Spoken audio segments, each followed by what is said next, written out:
Welcome to the From Imposter to Empowered podcast. I'm your host, Jill Perrick, mindset coach and imposter syndrome expert, and I'm here to tell you that imposter syndrome isn't a life sentence. It's just a dysfunctional way of thinking. If you feel like your ideas are unoriginal, that your message isn't necessary or important, or like you're a complete and total fraud, then you've come to the right place. Time to kick your inner imposter to the curb and create life-changing results for you and your clients. Let's get started. Hey everybody, welcome back to the pod. I'm your host, Jill Perrick, business mindset coach and imposter syndrome expert. And I just want to shout out my client, Sequoia, today. She's my private client and she is a web designer. And when her and I first started working together, she had little to no self-belief. She would literally push opportunities away. She was so afraid that the other shoe was going to drop and that she actually wasn't a good web designer.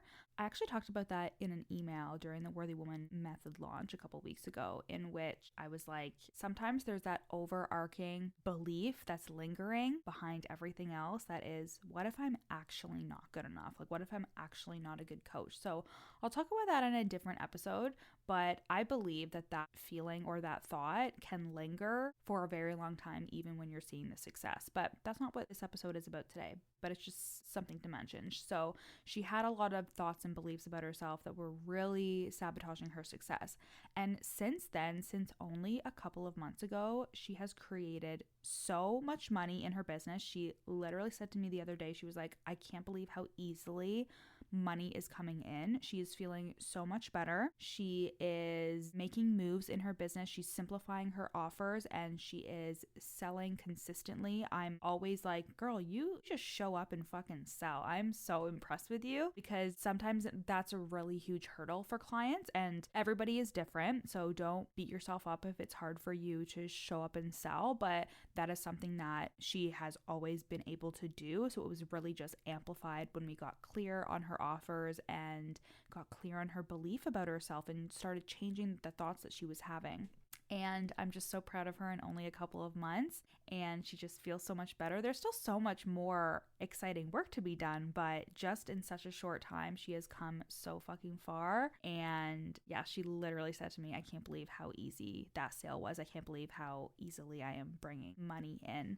And she's even like, I got somebody through Instagram. And I'm like, yes, I get everybody through Instagram. Like, it's possible. It's completely possible when you decide, and that when you do the work on yourself. Because remember, especially with private coaching, like a lot of it, like the majority of it is mindset. It is the thoughts that you're having, the beliefs that you're having, and why you're feeling the way that you're feeling.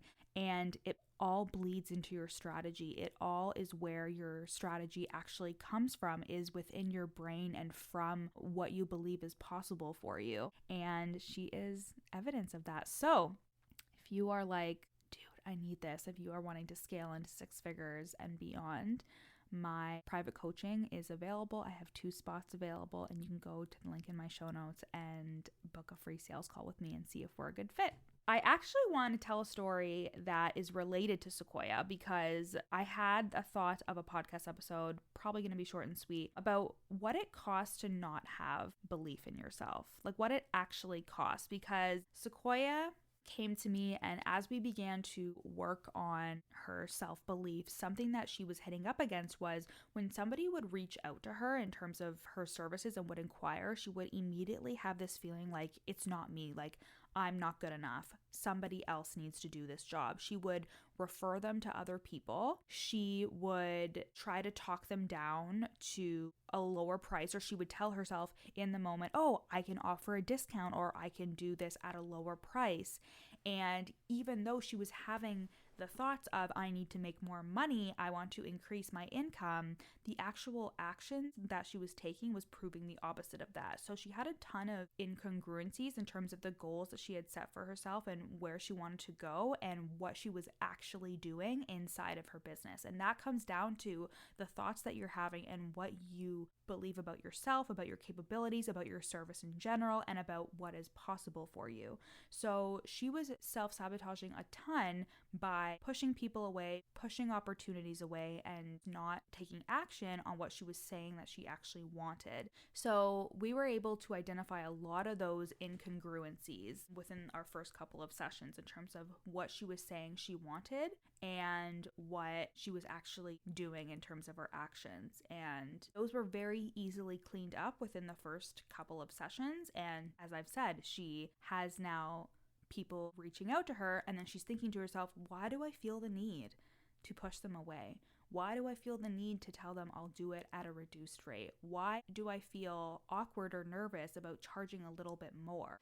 And the cost of not believing in yourself is so much greater than if you just decide in the moment to take the leap, kind of what Mel Robbins talks about with the 5-second rule. Just deciding in that moment, I'm going to believe in myself. I have to do that on every single sales call. I have to do that when I get ready to tell them the price of the investment, when I get ready to talk about like myself or the offer or whatever. I have to be like, I just need to believe in myself for this 1 half hour, for this 1 45-minute call, for this one time that I'm going to show up and talk about my offer. I don't believe in myself 24/7. There are times when I do think the other shoe is going to drop, or I do think I'm not good enough. But if I can at least get myself to believe in what I'm capable of or what's possible, even just for a couple of minutes, that enough inspires me to take action and to move through whatever discomfort that I'm feeling and just say the price of the investment or just talk about my offer for a couple of slides. And when you let your belief fall to the wayside, your actions are going to be reminiscent of that. Your actions are going to take on the form of that lack of self-belief, and it is going to cost you so much money. It's going to cost you so much money. A way that it's going to cost you so much money is by outsourcing your belief. Because when you outsource your belief, it looks like you investing in courses or coaches or groups or what have you, and outsourcing your belief to them. You are going to be investing in a person or investing in a group or in a course thinking, once I do this, once I work with this person, I am going to be good enough. I am going to be able to do what I need to do. And I think that's good and I think that's bad. I think when we go into the coaching relationship with the intention of I'm not good enough right now and this person is going to do the actions and do the things for me, I literally used to think that in the beginning. I used to think, oh, all I need to do is work with this coach and she's going to tell me all the things that I need to do, and then I am going to be able to do them and to be successful.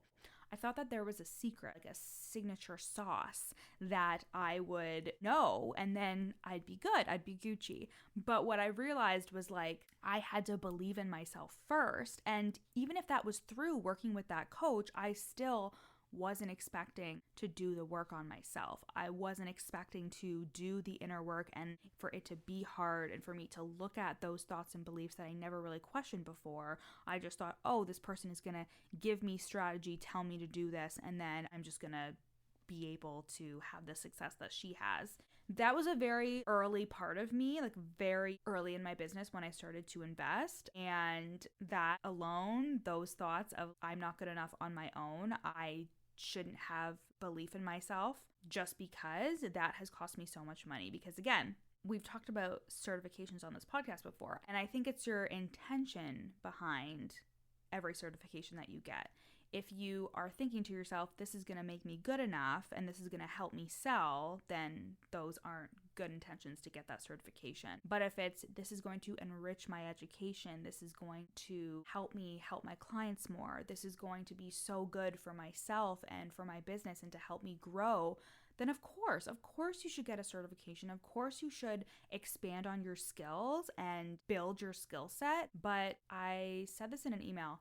My class of people that graduated from neurolinguistic programming practitioner training, not everybody has a successful business. Not everybody does, because they just thought, oh, I'm going to get this certification and then I'm going to be a really successful coach who can charge all this money.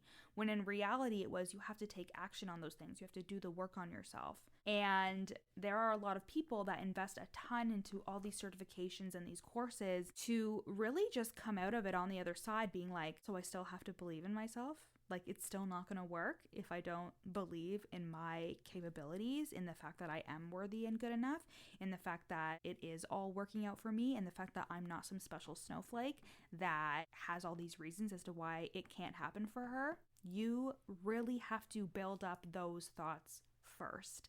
That's what has to happen first. And a lot of that is created through action. So just doing the thing anyway, and then looking back and reflecting and going inwards and then taking the action again, and then going inwards and taking the action again. So that looked like, even though I was scared and even though I didn't believe in myself, I would still launch programs, and then I would look back on my progress, on the thoughts that I was thinking, on the beliefs that I had, and I would do an inventory essentially about like, okay, what led me to believe that I couldn't do a good job with this launch, or that I can't do a good job with this program. Just being really diagnostic with regards to my thoughts and my feelings. And again, never making it mean anything, never making anything mean anything about you. They're just thoughts, and you are not your thoughts. You are the thinker of your thoughts. But if I just continue to outsource my belief into other people, or outsource my belief into programs and courses, I remember thinking like, oh, I'm going to join this mastermind, and just being in this mastermind with all these other people, that's going to make me successful. And I remember thinking that, and now I'm like, oh my God, first of all, I would never join them ever. But I also am like, no, like I don't need other people to help me be successful or well known in this space. I have that belief in myself now.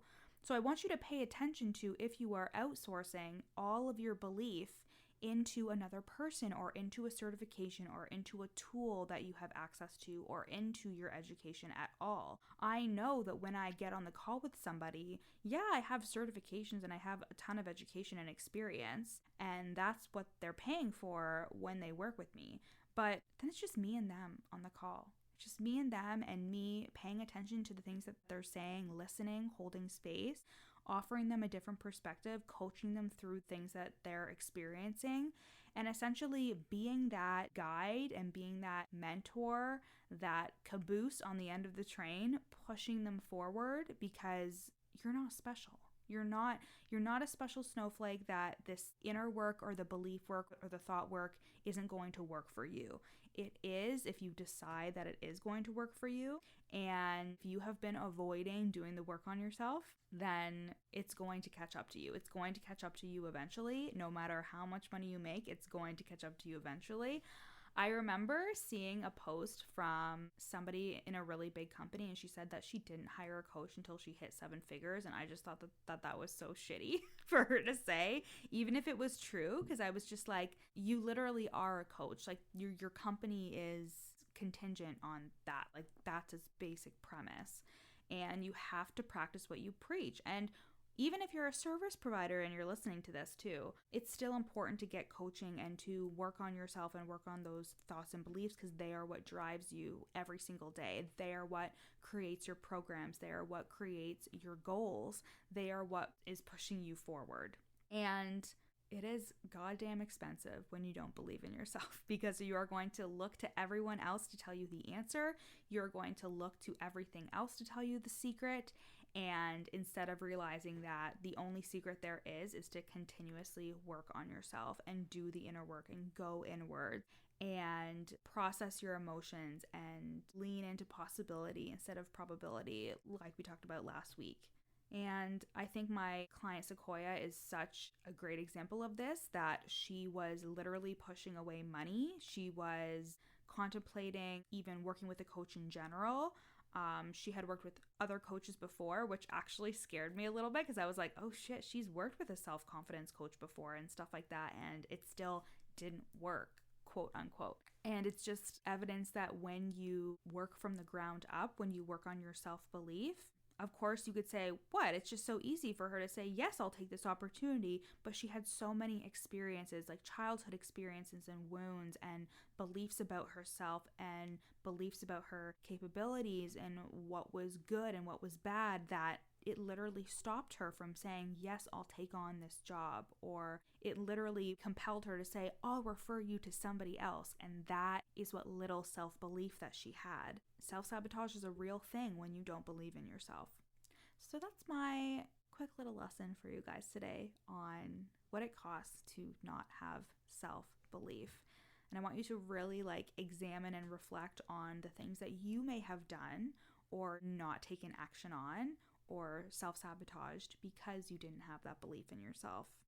And what's the cost of you not doing this work on yourself?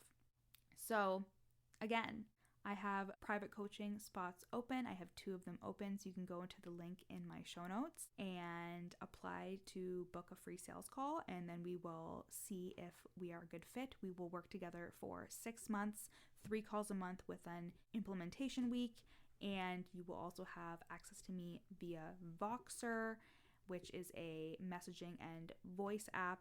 And then you will also have forever access to all of my passive offers. So the From Imposter to Empowered course, the Perfect Launch Vault, the Energy Management Bundle, all that good stuff. Okay, I love you guys, and I'll talk to you next week.